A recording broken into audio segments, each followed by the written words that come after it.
2026 मध्ये एका तरी ज्योतिर्लिंगाचं दर्शन करायचं असं डोक्यात प्लॅन चालू होता आणि लिटरली महाशिवरात्रीच्या दिवशी मी आली होती एका ज्योतिर्लिंगाचं दर्शन करायला, म्हणजेच त्र्यंबकेश्वरला. तर पहिल्यापासून ऐका.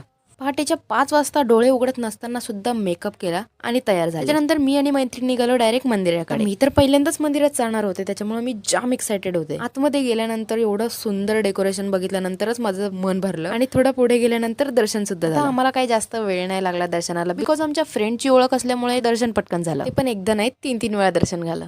आता कसं ते तर तुम्हाला युट्यूब ब्लॉग मध्ये समजेल. मग सगळ्यांचं दर्शन झालेलं, सगळे एकत्र सुद्धा आलेले, त्याच्यामुळे आम्ही डायरेक्ट तिथून गेलो कुशावर्त कुंडाकडे. इकडे गेल्यावर आम्ही काय आंघोळ वगैरे केल्या नाही, पाय वगैरे धुतले आणि अशी मान्यता आहे की इथे अमृताचा थेंब पडलेला.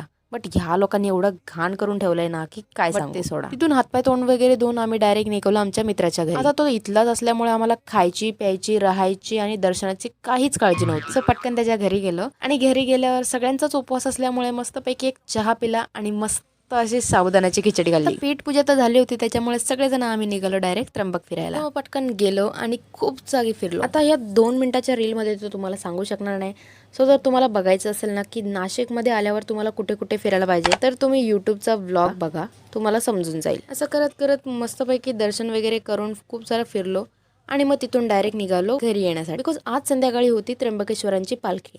आता त्यात काय काय असतं, कसा माहोल असतो आणि काय करतो, आम्ही का पळत सुटलो होतो, हे सगळं बघण्यासाठी पुढचा व्लॉग बघा. आणि हा व्हिडिओ हरवू नये म्हणून सेव्ह करून ठेवा किंवा मग आपल्या पेजला फॉलो करून टाका.